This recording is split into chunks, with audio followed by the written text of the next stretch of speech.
Kita ke Luwu, Sulawesi Selatan. Pemirsa, banjir bandang yang menerjang sejumlah kecamatan di Luwu, Sulawesi Selatan menyebabkan 11 rumah hanyut tersapu banjir serta ratusan orang terpaksa mengungsi.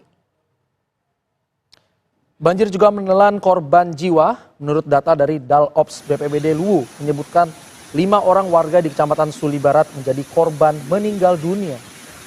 Sementara di Kecamatan Latimojong, 8 warga dilaporkan tertimbun longsor. Pasca diterjang banjir bandang dan tanah longsor, tim Basarnas dan SAR Brimob bersama relawan mengevakuasi lansia dan juga anak-anak yang terjebak di rumah mereka yang dikepung banjir. Sementara di Kecamatan Latimojong, pemirsa, tim SAR mengerahkan alat berat eskavator untuk mengevakuasi rumah warga yang rusak dan berusaha membuka akses jalan penghubung antar desa di Latimojong yang terputus total pasca diterjang longsor. Saat ini ribuan jiwa di Kecamatan Latimojong dan Bastem terisolir pasca terputusnya jalan desa.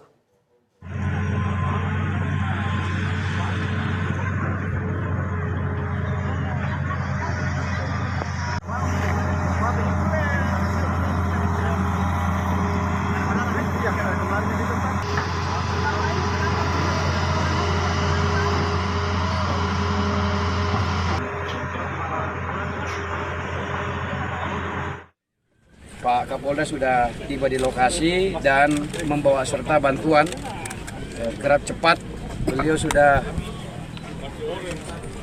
mengirimkan bantuan helikopter di belakang untuk membantu mobilisasi bahan makanan, obat-obatan dan pakaian dan bahan yang diperlukan warga kita yang terisolasi kurang lebih 3.000 orang di Kecamatan Latimojong, Kabupaten Luwu. Listrik di sana juga mati. Pemirsa, hingga saat ini banjir masih mengepung Kabupaten Luwu, Sulawesi Selatan dan sejumlah orang bahkan dikabarkan meninggal dunia. Informasi terkini kita akan tanyakan langsung kepada reporter TV One Haswadi di sana. Namun tidak hanya Haswadi, kita juga tersambung dengan Meksianus Bekabel, Kepala Kantor SAR Sulawesi Selatan. Selamat pagi, Haswadi. Kita ke Haswadi terlebih dahulu.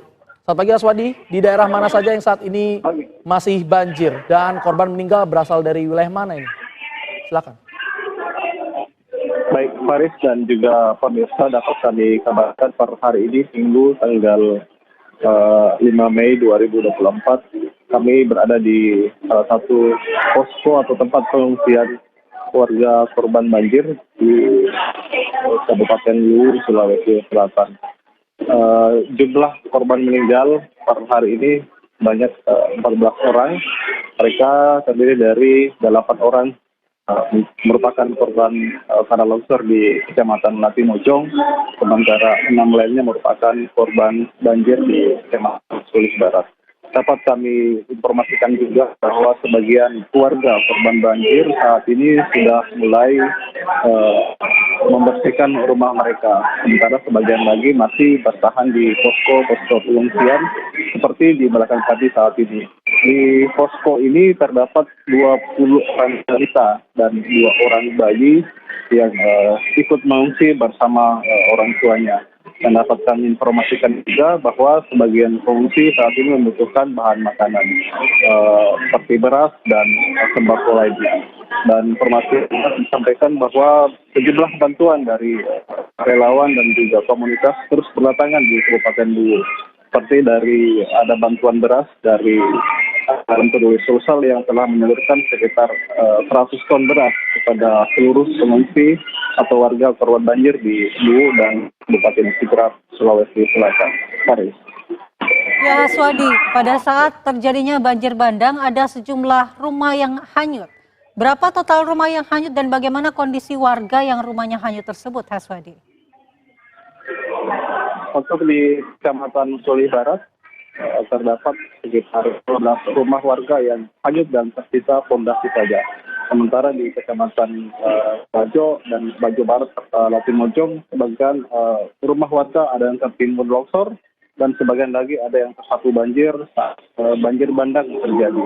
Kemudian kami sampaikan juga di Kebala bahwa sejumlah spekulasi dari pegiat sosial media dan juga aktivis lingkungan yang menyoroti adanya aktivitas tambang di wilayah Hulu Latimojong yang diduga menjadi salah satu penyebab dari banjir bandang yang terjadi di Luwu. Karena menurut warga, banjir bandang yang terjadi ini merupakan banjir bandang yang terbesar dan bercampur dengan lumpur.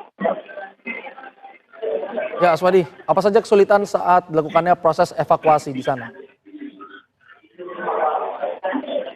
Baik, Faris, salah satu kendala yang dihadapi oleh tim SAR gabungan yang terdiri dari TNI, Polri, kemudian Basarnas dan relawan adalah cuaca yang cukup ekstrim. Kemarin upaya pendistribusian logistik ke wilayah Latimojong yang merupakan daerah yang terisolir menggunakan helikopter itu terpaksa harus kembali ke lapangan Andi Jemba karena cuaca yang cukup ekstrim.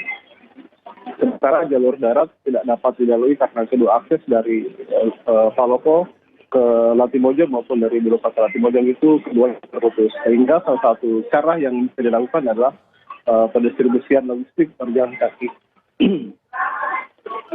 Baik, terima kasih Aswadi mengabarkan langsung dari Luwu, Sulawesi Selatan, dan telah bergabung juga bersama kami Bapak Meksianus Bekabel, Kepala Kantor SAR Sulawesi Selatan. Selamat pagi Pak Meksianus.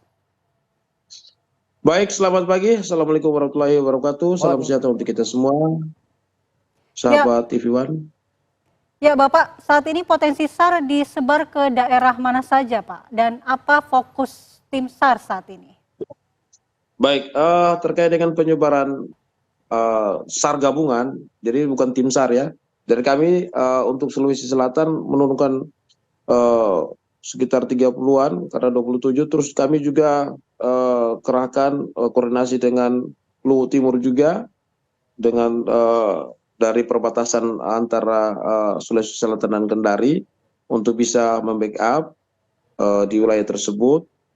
Dan untuk tim SAR yang disebarkan itu ada 3 titik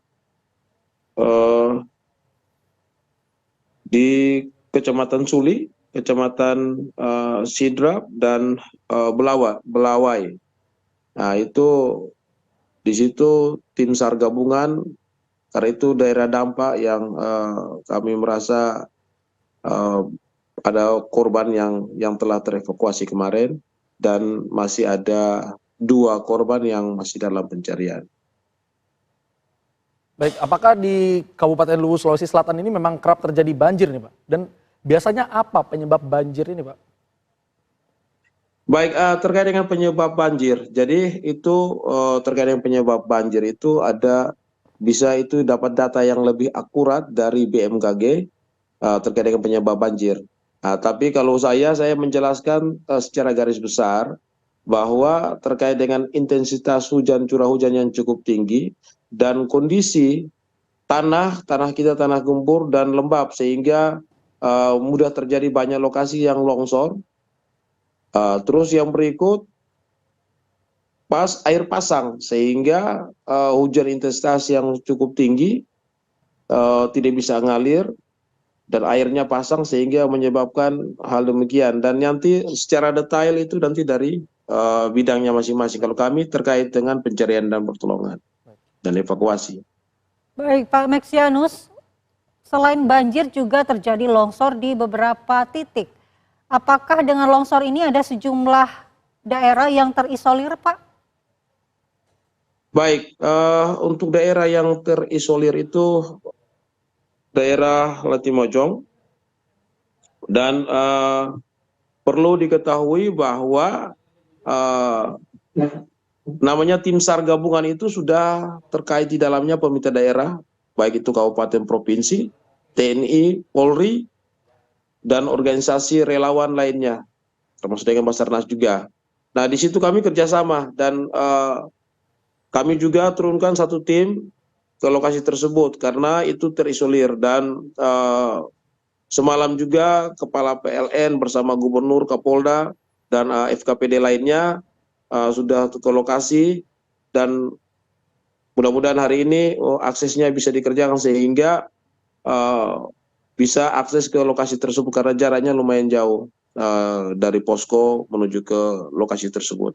Lantas bagaimana Pak kondisi atau nasib dari warga yang terisolir di daerah terisolir itu Pak? Apakah bantuan dapat tersampaikan dengan lancar Pak? Nah, kalau untuk bantuan logistik itu nanti di ranahnya BNPB atau Dinas Sosial. Tapi kami sudah berkoordinasi dan bekerjasama, kami juga membantu baik itu dari TNI, Polri untuk bisa mengakses ke lokasi tersebut untuk logistik. Dan semalam juga kami berkoordinasi terus terkait dengan bagaimana bisa mendorong logistik ke lokasi tersebut yang terisolir. Dan mudah-mudahan pagi ini sudah mulai bergerak ke lokasi tersebut untuk bisa membackup atau membantu masyarakat kita sendiri. Baik, terima kasih informasinya Bapak Meksianus Bekabel selaku Kepala Kantor SAR Sulawesi Selatan, dan sebelumnya juga ada rekan kami Haswadi yang melaporkan situasi terkini di Luwu, Sulawesi Selatan.